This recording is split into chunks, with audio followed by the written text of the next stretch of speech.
dimanapun Anda berada, pukul 9:07 waktu Indonesia Tengah. Kita akan segera masuk di program Dialog Pagi dengan topik Info Gempa Megatrust mencuat, apa penjelasan BMKG. Dari studio kami ucapkan selamat pagi dan selamat mengikuti.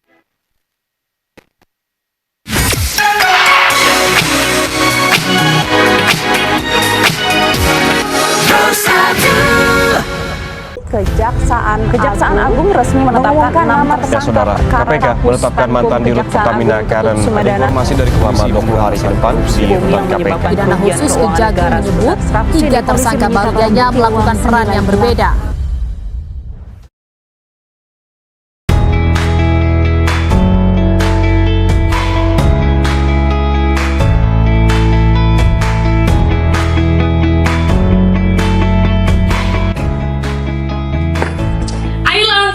Dengan tertawa dan karakter. Bersama kita ciptakan Indonesia bebas korupsi. Anti korupsi, kenali dan lakukan. Halo Mas Bimo, gimana? Lelang sudah aman ya? Aman Pak. Kita sudah komitmen, perusahaan Mas Bimo yang menang. Kapan bisa kesini? Jangan lupa. Kalau sudah siap, nanti segera merapat lah. Oke. 1 week later. Mas Bimo, silakan duduk. Sudah siap belum? Aman Pak, ini sudah siap. Nah, gini dong. Ayo, ngapain kalian?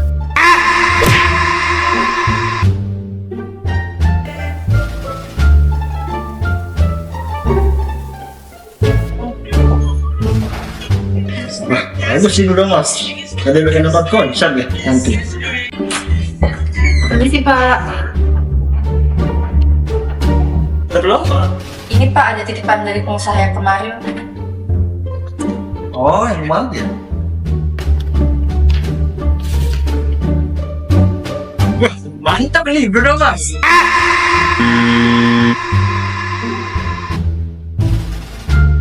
Iqbal, udahlah dibikin aja.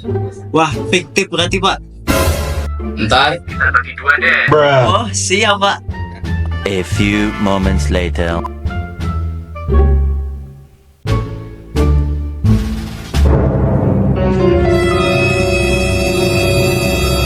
Ngapain Bang? Bikin nota abal-abal ya?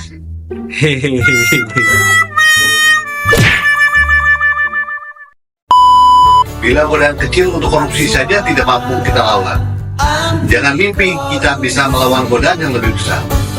Anti korupsi bukanlah sekedar slogan, tapi panggilan untuk bertindak demi keadilan.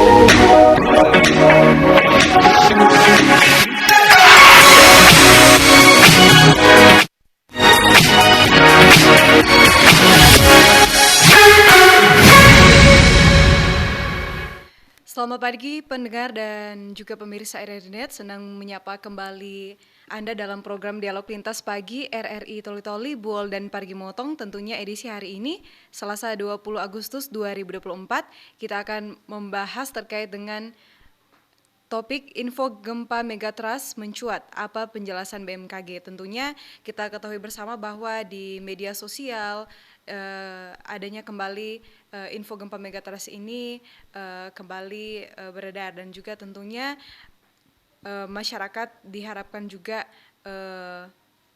perlu menyikapi hal tersebut dengan bijak. Nah, tentunya untuk mengetahui bagaimana apa penyebab mengapa info gempa Megatrust ini kembali mencuat dan apa yang harus dilakukan oleh masyarakat, kita akan membahasnya bersama sejumlah narasumber yang sudah tergabung dalam via Zoom.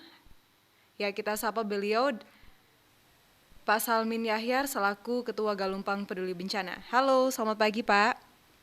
Ya, pagi. Assalamualaikum warahmatullahi wabarakatuh. Iya, waalaikumsalam. Kemudian ada Pak dosen teknik geofisika Bapak Insinyur Dr. Andes Abdullah dari Universitas Tadulako Palu. Halo, selamat pagi Pak. Selamat pagi, Assalamualaikum warahmatullahi wabarakatuh. Ya, waalaikumsalam. Ya, selanjutnya dari BMKG Toli-Toli, yaitu Pak Idris Simon. Halo, selamat pagi Pak. Assalamualaikum warahmatullahi wabarakatuh. Selamat pagi Kak. Oh iya, ya dengan nama siapa? Perwakilan dari BMKG? Milenia. Milenia. Ya, Milenia selaku observer di BMKG, pengamat cuaca. Observer pengamat cuaca. Ya, baik. Selanjutnya kami masih menantikan juga perwakilan dari BPBD Sulawesi Tengah yang juga masih tengah dihubungi oleh tim kerabat kerja. Iya, baik. Terima kasih Bapak Ibu narasumber yang sudah meluangkan waktu di kesempatan pagi hari ini. Saya langsung ke BMKG Toli-Toli. Nah, terkait dengan info gempa megatrust ini kembali mencuat, tentunya informasi ini yang beredar di media sosial maupun di berita-berita saat ini menjadi pertanyaan besar bagi masyarakat. Nah, sebenarnya apa yang menjadi penyebab begitu mengapa kembali adanya isu info megatrust ini? Ya, saya ke Mbak Milenia. Nah, sebenarnya berdasarkan kajian apa Mbak Milenia, mengapa isu ini kembali mencuat di tengah masyarakat? Silakan. Baik, terima kasih untuk pertanyaannya. Jadi memang mengapa isu ini diangkat lagi di tengah masyarakat? Diawali karena gempa di Jepang memang tidak berkorelasi secara langsung, tetapi para pakar jadi ikut mengkhawatirkan kondisi di Indonesia, terutama di wilayah sesar Mentawai Siberut dan sesar Selat Sunda, karena di dua sesar ini salah satu sesar yang sudah lama tidak aktif, maka dari itu para pakar mengkhawatirkan adanya potensi ke depannya akan terjadi gempa di wilayah ini. Nah, kemudian apa yang terjadi? Maksudnya mengapa di Indonesia bisa berdasarkan kajian apa begitu Mbak? Kenapa bisa diisukan akan terjadi gempa megatrust ini? Baik, terima kasih. Jadi memang sejarah di Indonesia ini mencatat untuk wilayah Indonesia, tepatnya di wilayah Mentawai Siberut ini yang berada di sebelah barat Sumatera, itu terakhir terjadi gempa di tahun 1997, yaitu memiliki rentang waktu hingga detik ini 227 tahun, dan di wilayah Selat Sunda terakhir terjadi di tahun 1757, yang mana berselang 267 tahun hingga detik ini belum terjadi gempa. Maka dari itu pemerintah, lebih tepatnya para pakar kegempaan itu memberikan himbauan kepada masyarakat untuk bersiaga, tetapi tidak perlu panik sebenarnya Kak. Artinya wilayah yang pernah terjadi gempa seperti tadi yang Mbak katakan Mentawai itu memang sudah terjadi memang di 200 tahun sebelumnya begitu ya Mbak, sehingga memang akan memicu lagi akan potensi itu akan terjadi kembali. Ya, baik, ditahan dulu Mbak Milenia, saya kembali menyapa Bapak Insinyur Dr. Andes Abdullah selaku juga dosen teknik geofisika. Halo Pak Abdullah. Halo. Ya, baik, terima kasih Pak sudah meluangkan waktu. Ini langsung saja Pak, sebenarnya Pak apa yang menjadi pemicu Pak, mengapa potensi gempa megatrust itu Pak bisa berpotensi terjadi Pak? Ya, terima kasih atas kesempatan yang diberikan. Tapi sekaligus saya mohon maaf karena mungkin saya tidak menyelesaikan waktu untuk dialog di sini karena di tempat yang lain saya juga ditunggu. Nah, perlu saya jelaskan terlebih dahulu bahwa negara kita ini memang terletak di 3 pertemuan lempeng raksasa, yakni lempeng Eurasia, lempeng India, Australia, dan lempeng Pasifik, sehingga negara kita menjadi negara yang wilayahnya mempunyai seismisitas atau kegempaan yang tinggi, sekaligus menjadi bagian dari cincin api Pasifik, ya, itu konsekuensi dari pertemuan 3 lempeng raksasa. Kemudian kalau kita berbicara tentang gempa bumi tektonik, sumbernya ada 3. Yang pertama adalah zona divergen, biasanya di tengah samudra, dan gempa yang ditimbulkan itu kecil, tidak berbahaya. Kemudian zona konvergen. Zona konvergen ini disitulah terdapat bisa terjadi gempa megatrust yang lagi viral sekarang ini, ya, di zona konvergen. Kemudian pusat gempa tektonik yang ketiga adalah zona perpapasan 2 lempeng yang biasa kita sebut sesar atau patahan. Kalau kita di Sulawesi Tengah yang paling terkenal itu kan patahan Palu Koro. Jadi 3 pusat gempa bumi tektonik.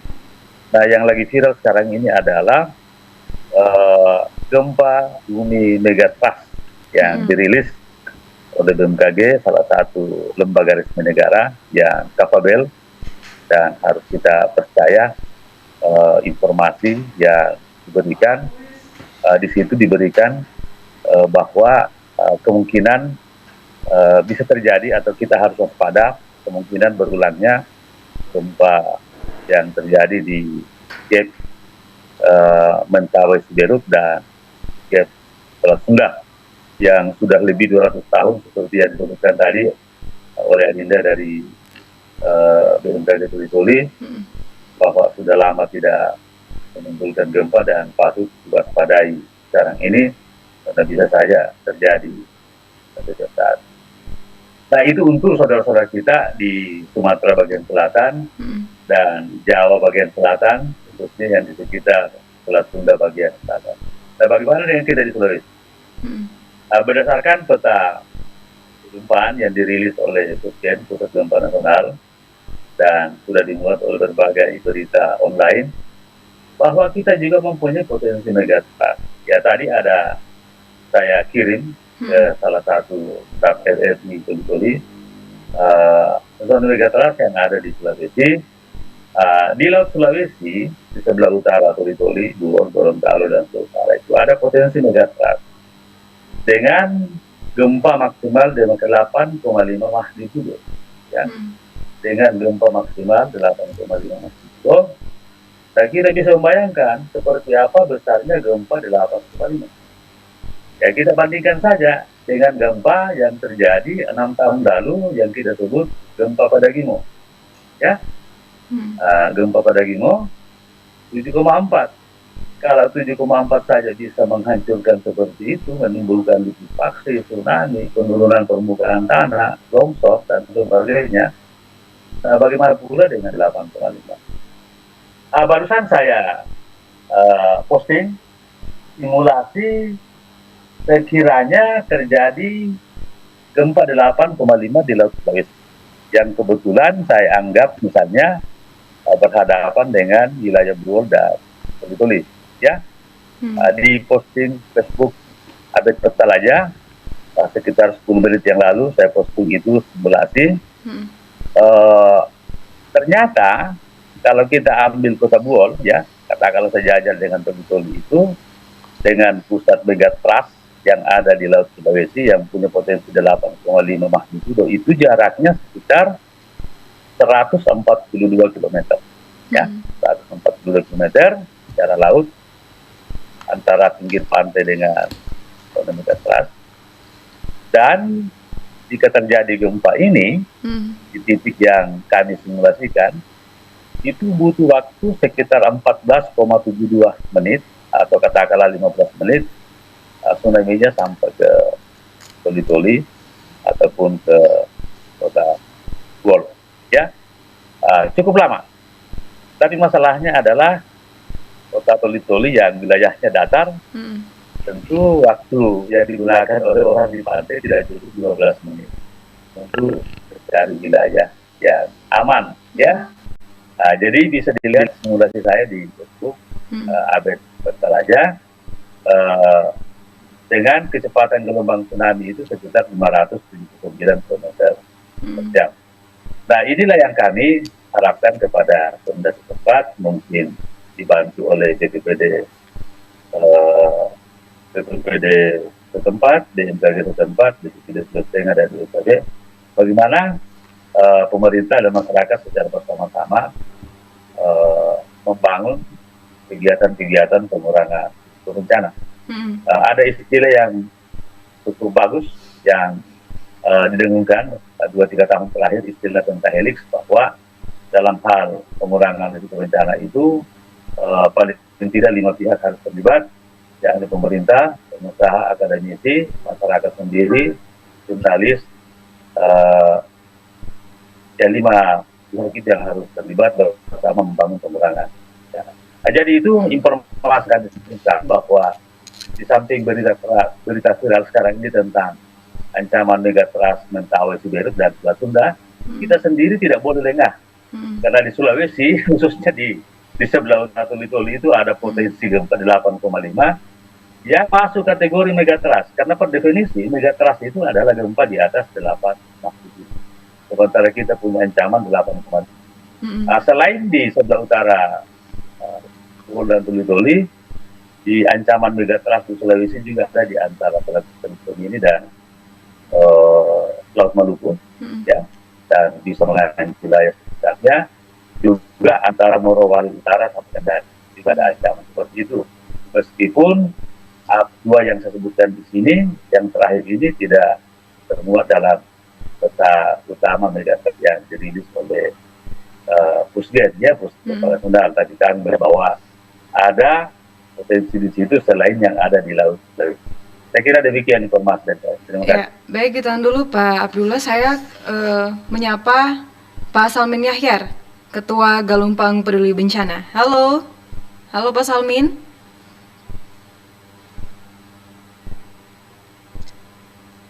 Ya, halo Pak Salmin. Tolong dibuka mic. Halo ya, assalamualaikum. Ya, waalaikumsalam. Ya, Pak Salmin, terkait dengan penjelasan yang disampaikan tadi BMKG, kemudian dari pakar geologi. Nah, sebagai salah satu komunitas yang juga peduli bencana, yaitu Galumpang Peduli Bencana, bagaimana Pak Salmin Yahyar menyikapi terkait dengan isu gempa megatrust ini? Silakan. Ya, terima kasih atas kesempatan yang diberikan menyikapi beberapa pendapat yang sudah disampaikan tadi oleh bapak-bapak dan ibu dari BMKG dan dari institusi pendidikan. Tentu kami dari Galumpang Peduli Bencana intinya bahwa selalu menekankan yang namanya edukasi kepada masyarakat, pendidikan kepada masyarakat. Karena yang namanya bencana tentu ibarat setiap saat mengancam. Dengan demikian kita memberikan pemahaman kepada masyarakat bahwa ancaman itu meskipun kita berada di mana pasti akan terjadi meskipun kita di mana dan dalam keadaan melaksanakan aktivitas apa. Intinya adalah kekuatan hati, kekuatan doa yang perlu kita perkuat hari ini. Menyangkut apa yang kami lakukan sampai dengan hari ini, tentu kewajiban kami memberikan penjelasan kepada masyarakat bahwa jangan termakan dengan isu yang tidak bisa dibuktikan kebenarannya.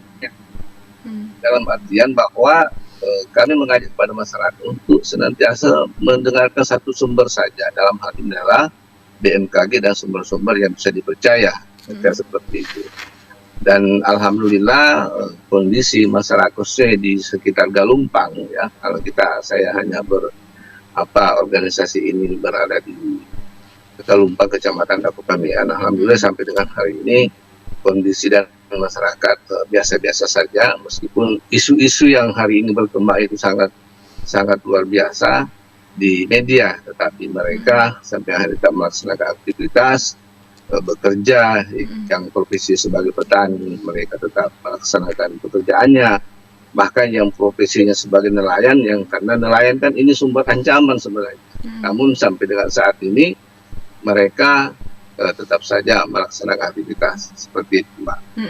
Iya, kemudian Pak Salmin, kita ketahui bersama juga ada di beberapa titik seperti di Desa Ogomole itu kan ada mitigasi bencana, Pak. Sebagai Desa Galumpang sebagai salah satu desa yang juga berada di pesisir pantai ini, Pak. Nah, tidak juga minta-minta, Pak, ya, tapi bagaimana mungkin Galumpang Peduli Bencana ini juga memetakan tempat khususnya mitigasi bencana untuk juga ada jalur namanya evakuasi Pak untuk misalnya pergi ke gunung untuk mempersiapkan hal-hal yang tidak diinginkan bersama Pak. Iya. Kalau menyangkut masalah peta atau jalur evakuasi yang ada, alhamdulillah kalau di Galumpang itu sendiri Mbak, semua sudah terpasang. Bahkan kemarin berkat kerjasama dari BMKG provinsi, kami diberi semacam bantuan untuk pemasangan jalur-jalur evakuasi yang kebetulan secara langsung yang kami punya waktu itu belum tergolong lengkap yang kami pasang. Alhamdulillah dengan adanya bantuan dari BMKG kemarin, alhamdulillah Galumpang sampai sudah lengkap. Bahkan Galumpang sendiri sudah punya titik kumpul dan masyarakat sudah tahu titik kumpul itu. Di mana saja Pak itu titik mitigasinya Pak? Ada beberapa titik kumpul yang sudah ditentukan kemarin terletak di setiap dusun Pak. Ya, sehingga masyarakat ketika terjadi mereka sudah tahu kemana mereka harus lari. Bahkan sampai dengan hari ini masyarakat mendekati titik kumpul itu dengan membuka lahan-lahan pertanian, mengerjakan dulunya lahan-lahan yang tidak dikerja, lahan tidur. Dengan adanya titik kumpul itu sampai hari ini alhamdulillah masyarakat begitu terbuka, mereka membuka lahan-lahan pertanian itu seperti perkebunan, mereka tanam jagung, rica dan sebagainya. Ya, salah satunya mungkin Pak bisa disebutkan di mana saja Pak titik mitigasi bencana?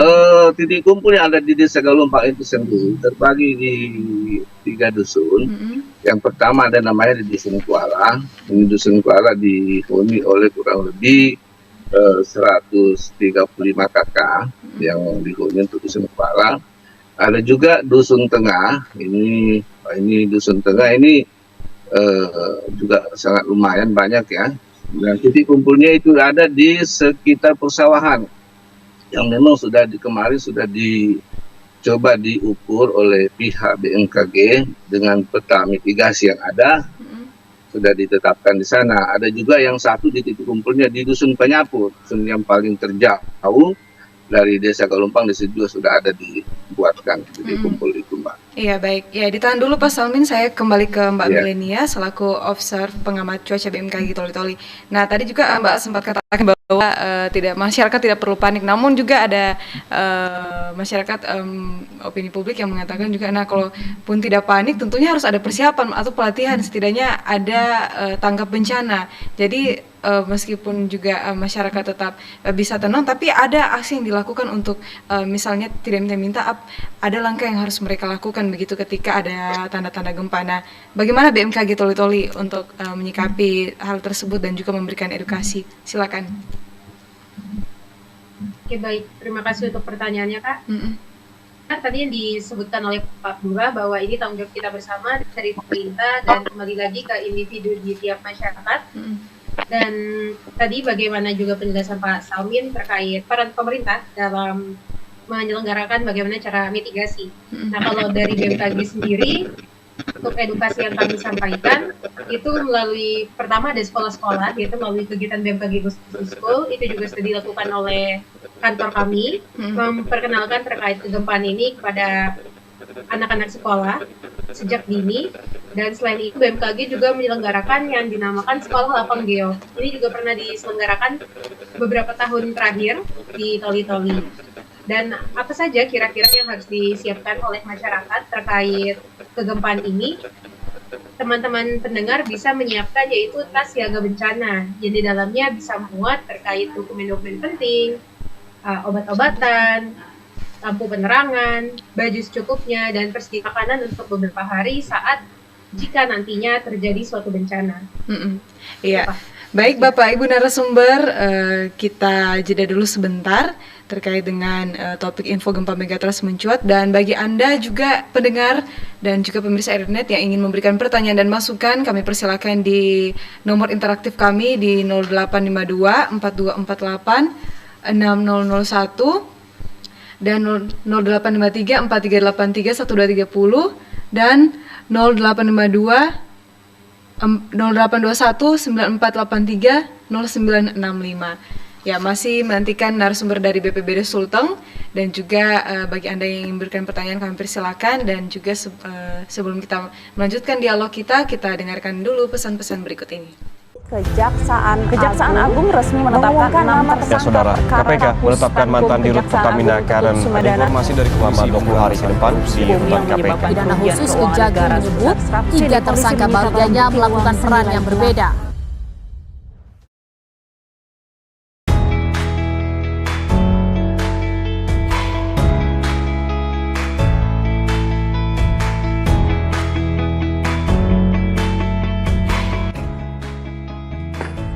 Ayolah korupsi dengan pengetahuan dan karakter.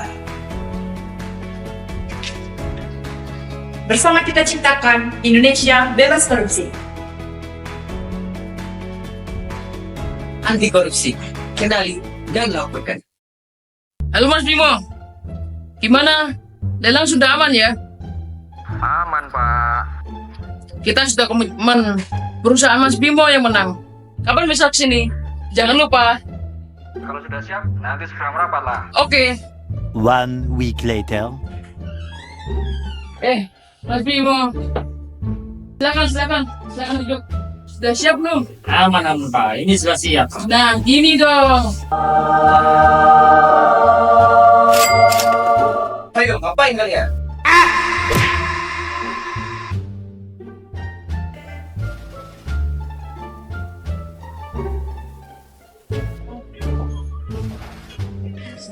Bagus ini udah mas. Ada bikin dapat konsep ya nanti. Permisi Pak. Udah belum? Ini Pak ada titipan dari pengusaha yang kemarin. Oh, yang mana ya? Wah, mantap ini, bro mas.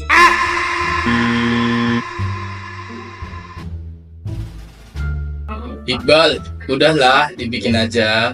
Wah, fiktif berarti Pak. Ntar Kita bagi 2 deh. Oh, siap Pak. A few moments later.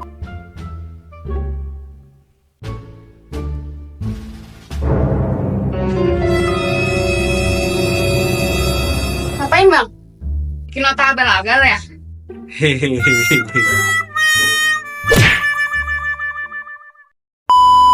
Bila godaan kecil untuk korupsi saja tidak mampu kita lawan, jangan mimpi kita bisa melawan godaan yang lebih besar. Anti korupsi bukanlah sekedar slogan, tapi panggilan untuk bertindak demi keadilan.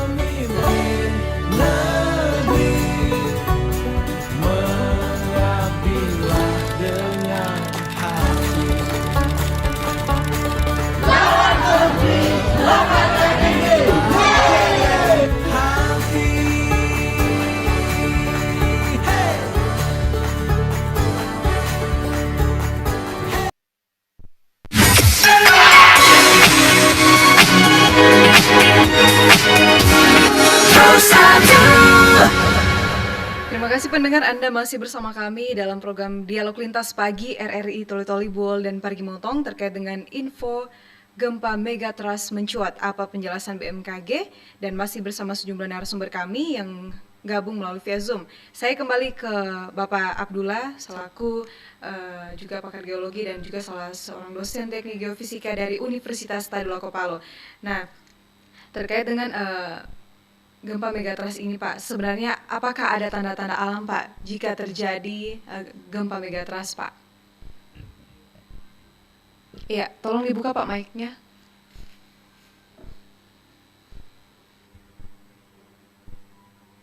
Ya, silakan. Berbeda dengan banjir, ada tanda-tanda sebelum datang, ya misalnya hujan deras. Ya.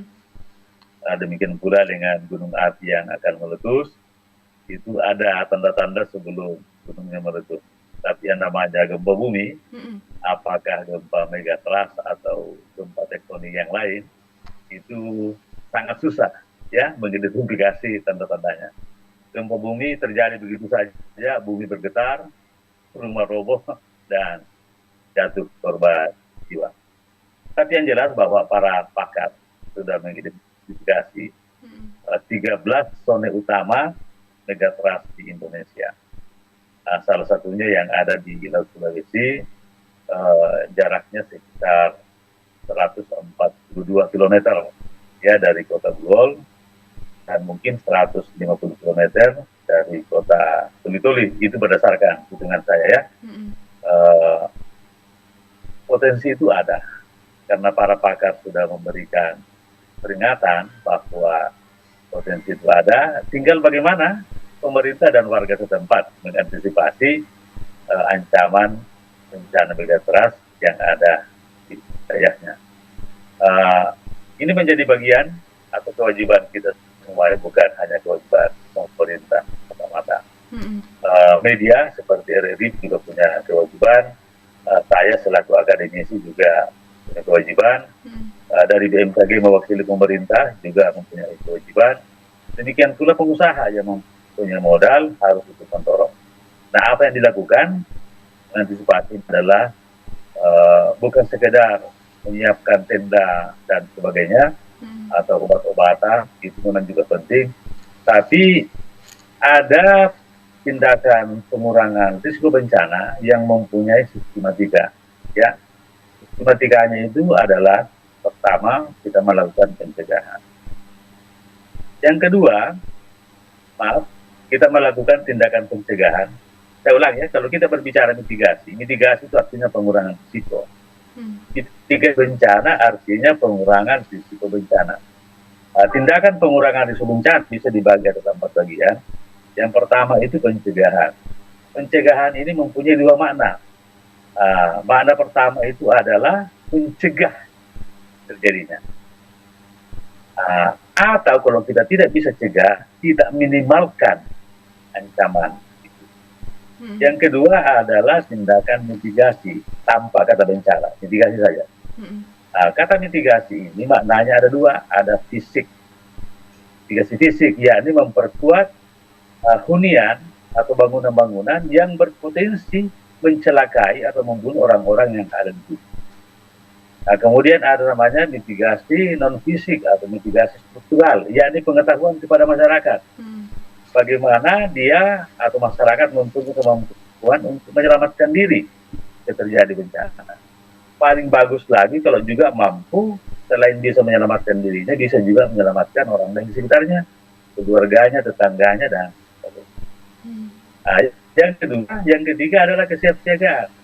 Nah, seperti apa bentuknya kesiapsiagaan? Ya, itulah yang disebut untuk jalur evakuasi, dokumen-dokumen panduan, obat-obatan, logistik, tenda-tenda, dan sebagainya.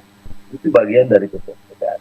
Nah, kemudian peringatan dini adalah membuat sistem yang bisa memberitahukan kepada masyarakat secara cepat bahwa ancaman bencana atau bencana tidak lama lagi akan terjadi.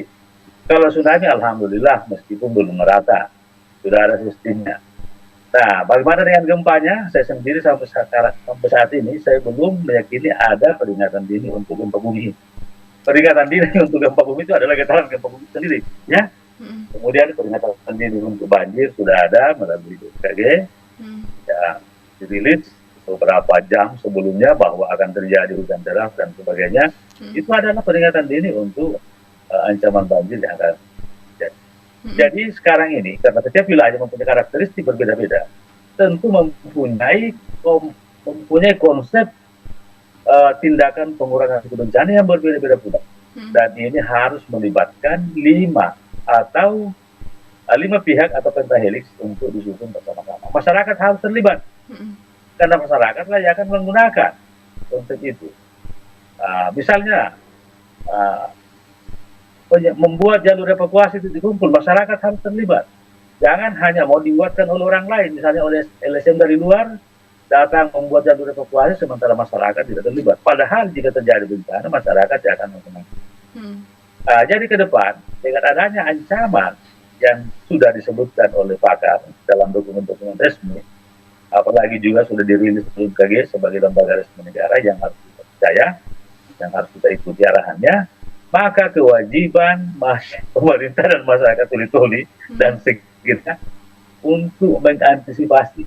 Abaikan dulu itu yang ada di Mentawai, Siberut dan Selat Sunda. Kita sendiri, daerah kita sendiri mempunyai ancaman yang besar, 8,5 magnitudo.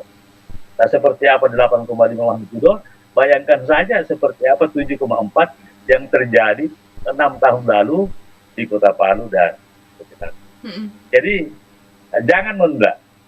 Segera kita lakukan, sekecil apapun tindakan kita, insya Allah berarti dan mempunyai makna sebagai kontribusi dari kita terhadap kegiatan pengurangan risiko bencana. Nah, perlu saya jelaskan pula di sini bahwa risiko bencana dengan dampak bencana itu dua hal yang berbeda. Risiko bencana adalah sesuatu yang diperkirakan akan terjadi jika terjadi bencana. Ini ada rumusnya. Dampak bencana adalah sesuatu yang terjadi ketika terjadi bencana. Tidak pakai rumus. Bisa langsung dilihat, bisa langsung dihitung. Berapa rumah yang rusak, berapa korban jiwa, dan sebagainya. Nah, kegiatan pengurangan risiko bencana harus dilakukan untuk meminimalkan terjadinya dampak bencana jika betul ancaman bencana itu terjadi ke depan. Saya kira demikian dari saya. Terima kasih. Baik, dan, Pak. Ya, sedikit lagi Pak, mungkin saya pamit karena saya ditunggu di RRI Kota Palu nih. Oh ya, baik Pak. Ya, baik, terima kasih Pak Insinyur Dr. Andes Abdullah yang sudah meluangkan waktu bersama kami di RRI Toli-Toli, Pak. Selamat beraktivitas kembali, Pak. Ya. Salam sehat selalu, Pak. Iya. Assalamualaikum. Waalaikumsalam. Ya, baik. Ya, bagi Anda pendengar yang ingin memberikan pertanyaan, kami persilakan di 0853 4383 1230 dan 0852 4248 6001 atau di 0821 9483 0965. Ya, saya kembali ke Mbak Melenia. Halo, Mbak Melenia masih bersama kami, Mbak? Ya. Ya. Nah, tadi juga yang menarik yang disampaikan tadi Pak Abdullah terkait dengan belum adanya juga peringatan dini gempa bumi. Nah, kalau di bencana seperti mungkin banjir itu kan sudah ada. Nah, tapi bagaimana dengan bencana alam perakiraan gempa bumi ini dengan belum adanya peringatan dini? Seperti apa penjelasan dari BMKG?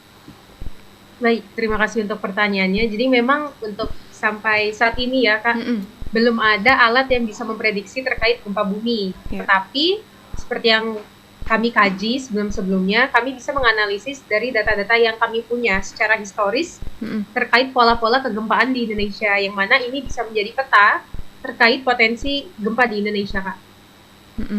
Iya, kemudian mungkin apa saja yang perlu dipersiapkan nih terkait dengan yang harus disikapi oleh masyarakat, mungkin apa-apa yang perlu dipersiapkan masyarakat supaya misalnya tidak diminta terjadi juga tanda-tanda alam untuk terjadi gempa ini, apa yang harus dipersiapkan masyarakat?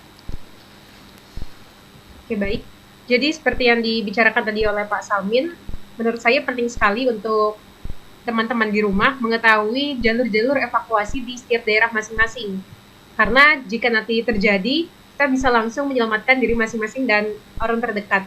Dan selain itu, terus tetap pantau info BMKG karena kami selalu mengupdate terkait kegempaan yang terjadi di Indonesia, Kak.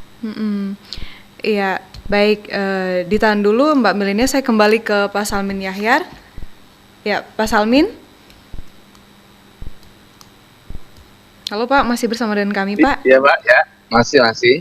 Iya, tadi yang menarik juga dari Gelombang Peduli Bencana ini juga sudah mempersiapkan juga langkah-langkah mitigasi bencana. Nah, sejauh ini Pak, bagaimana juga dari peran Gelombang Peduli Bencana ini juga mengedukasi terutama para anak muda ini supaya bagaimana terjadi tanda-tanda alam ini mereka bisa menyikapi diri, karena juga pasti yang dipikirkan mereka bagaimana orang tuanya, misalnya orang tuanya juga bingung mau lari kemana. Nah, bagaimana juga dimulai dari regenerasi mereka ini, anak muda diberikan edukasi Pak untuk tanggap bencana. Iya, terima kasih. Untuk Gelombang Peduli Bencana sendiri, karena ini organisasi kami sudah berdiri cukup lama ya. Ini kurang lebih 6 tahun kami bersama organisasi ini. Dan setiap tahun kami melakukan perekrutan anggota-anggota yang baru, dalam hal ini para mereka yang para kaula muda ya, baik putra maupun putri yang kami rekrut sebagai anggota. Dan edukasi-edukasi yang telah kami berikan sampai dengan hari ini, alhamdulillah di tengah-tengah masyarakat itu sendiri mereka sangat menerima dengan baik dan mereka sudah dapat memahami apa sebenarnya keberadaan Galumpang Peduli Bencana itu sendiri. Sehingga jalur-jalur yang sudah kami pasang khususnya di daerah kami sendiri, alhamdulillah mereka sudah bisa paham. Salah satu contohnya misalnya ketika ada satu titik kumpul yang sudah kami pasang di sana, mereka membuka lahan di daerah situ. Ini contoh yang sangat berdampak positif bagi menurut kami seperti itu. Kemudian di sisi lain bahwa pendidikan edukasi itu sendiri salah satu disampaikan oleh Mbak dari BMKG tadi berkat sosialisasi yang kami lakukan. Alhamdulillah di masyarakat sendiri sudah mulai waspada, Mbak. Dalam artian mereka telah menyiapkan tas, dokumen-dokumen yang dianggap penting mereka sudah susun rapi, pakaian seadanya mereka sudah mulai siapkan. Bahkan kami memberikan kembali penyampaian kepada mereka edukasi yang terbaru bahwa selain kita harus memantau mendengarkan informasi BMKG, tanda alamnya juga perlu kita pahami. Ketika terjadi satu gempa, karena memang gempa ini tidak bisa kita prediksi apa yang disampaikan oleh Pak Abdullah tadi, salah satu tanda alam yang harus dilihat seperti binatang yang ada di pesisir pantai misalnya, binatang peliharaan kita seperti kucing ini perlu dijadikan satu tanda-tanda alam. Ketika ini misalnya kucing, binatang yang sering tidur di pantai tiba-tiba dia berlarian ke arah yang tidak semestinya mereka harus lari. Nah, itu juga menjadi salah satu bagian dari yang kami sampaikan kepada masyarakat. Di samping itu sendiri dari anak-anak yang khususnya anak sekolah, karena kan terkadang masalah bencana kita tidak pernah tahu kapan itu bisa terjadi. Alhamdulillah dari orang tua sendiri katanya sering mengingatkan kepada anaknya ketika ingin pergi ke sekolah bahwa ketika terjadi gempa, tidak usah cari mama, cari saja, lari ke titik kumpul yang sudah disiapkan, yang sudah ditentukan. Nah, ini juga menjadi bagian daripada hal yang sangat menarik tentunya, khususnya ada di Galumpang dengan edukasi yang kami lakukan. Alhamdulillah masyarakat sudah mulai paham, sehingga kami berkeyakinan bahwa ketika hal itu katakan terjadi, ini kan sudah mulai bisa meminimalisir korban-korban yang ada, mereka seperti itu.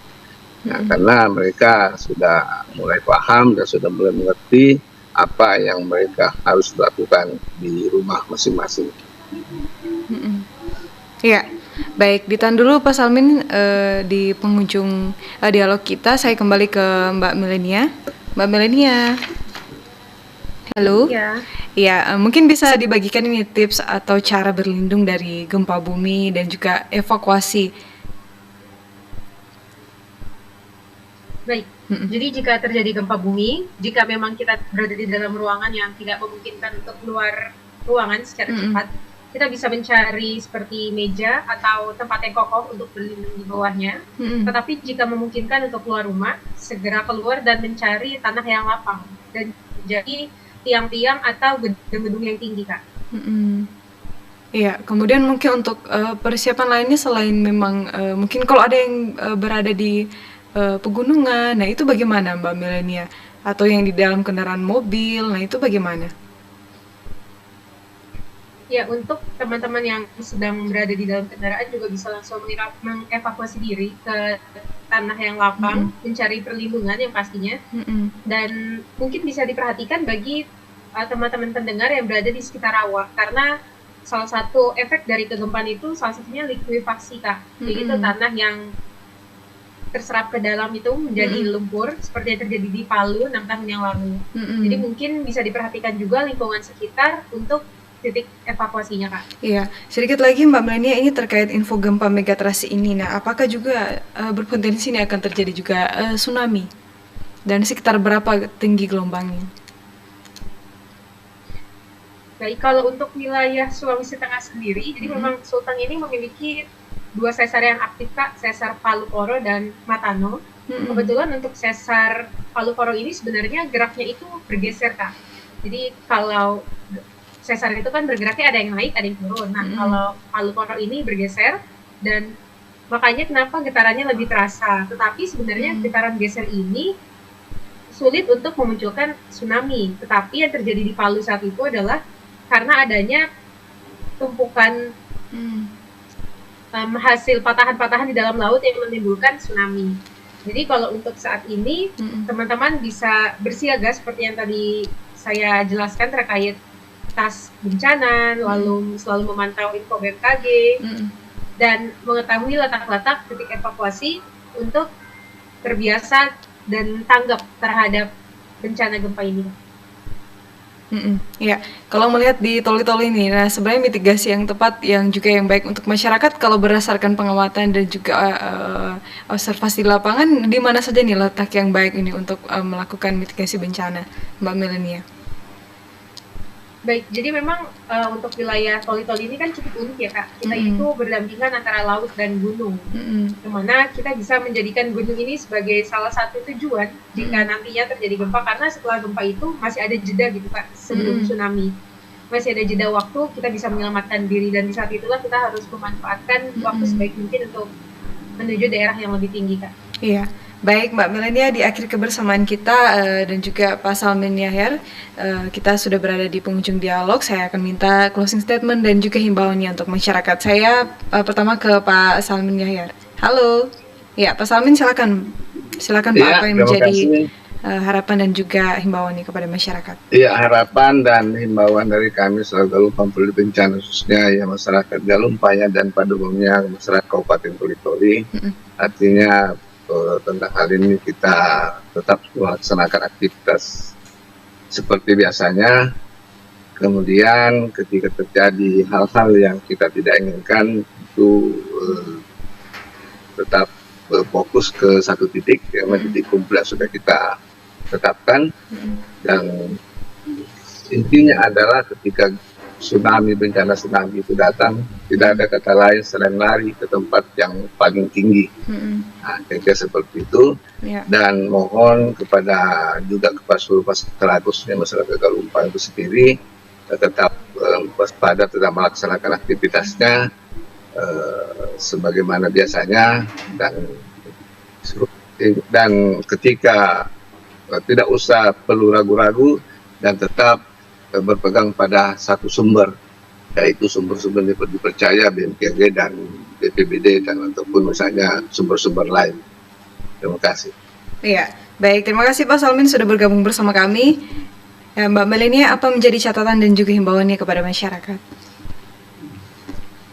Tadi saya juga sudah menjelaskan berbagai tips. Mungkin ini salah satu yang harus ditekankan kita untuk masyarakat di luar sana, yaitu jangan panik, karena ini hanya berupa himbauan, bukan berarti akan terjadi dalam waktu dekat, tetapi kita berjaga-jaga bahwa ada kemungkinan terjadi di masa depan. Maka dari itu pesan saya kepada teman-teman, seperti yang dikatakan Pak Salmin juga, jangan mudah terbawa dengan info-info yang beredar di luar sana, selalu cari info-info yang terpercaya, salah satunya dari info BMKG, dan jangan panik, Kak. Baik. Siapkan tas siaga bencana dan mengetahui lingkungan masing-masing. Baik, terima kasih. Terima kasih kebersamaannya untuk Mbak Melania yang sudah bergabung dari BMKG Toli-Toli, dan juga Pak Salmin Yahya selaku Ketua Galumpa Peduli Bencana, dan juga Pak Dr. Andes Abdullah dari dosen teknik geofisika Universitas Tadulako Palu yang sudah bergabung bersama kami memberikan edukasi. Nah, tentunya saya ambil statementnya Mbak Melania, di mana masyarakat tidak perlu panik. Nah, ketika masyarakat bisa tenang, masyarakat dapat berpikir dan juga namun tetap berjaga-jaga, dan tentunya selalu memantau informasi BMKG dan juga tetap tanggap bencana. Dan mewakili seluruh kerabat kerja yang bertugas, saya Martina Musadi mengucapkan terima kasih dan sampai jumpa. Kejaksaan Agung resmi menetapkan 6 Ya saudara, KPK menetapkan mantan Dirut Pertamina Karen informasi dari selama 20 hari ke depan di rutan KPK. Pidana khusus Kejagung menyebut 3 tersangka bagiannya melakukan peran yang berbeda.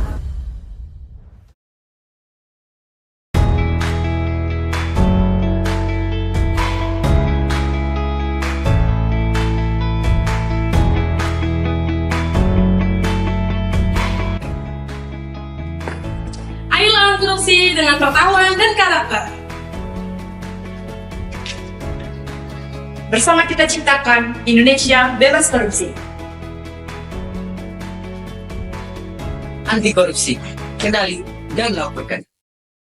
Halo Mas Bimo, gimana? Lelang sudah aman ya? Aman, Pak. Kita sudah komitmen perusahaan Mas Bimo yang menang. Kapan bisa kesini? Jangan lupa. Kalau sudah siap, nanti segera merapat lah. Oke. 1 week later. Mas Bimo. Silakan duduk.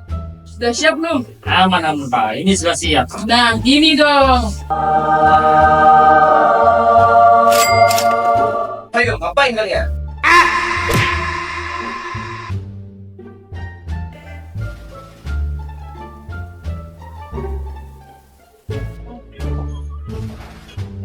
Wah, bagus ini udah mas.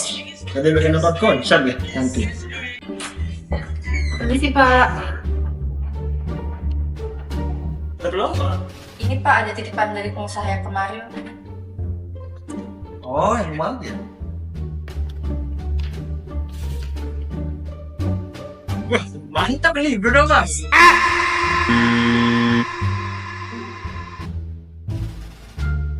Iqbal, udahlah dibikin aja. Wah, fiktif berarti Pak. Ntar Kita bagi 2 deh. Oh, siap Pak. A few moments later.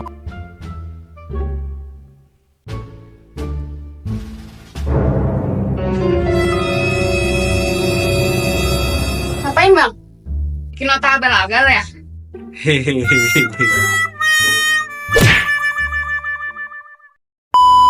Bila godaan kecil untuk korupsi saja tidak mampu kita lawan, jangan mimpi kita bisa melawan godaan yang lebih besar.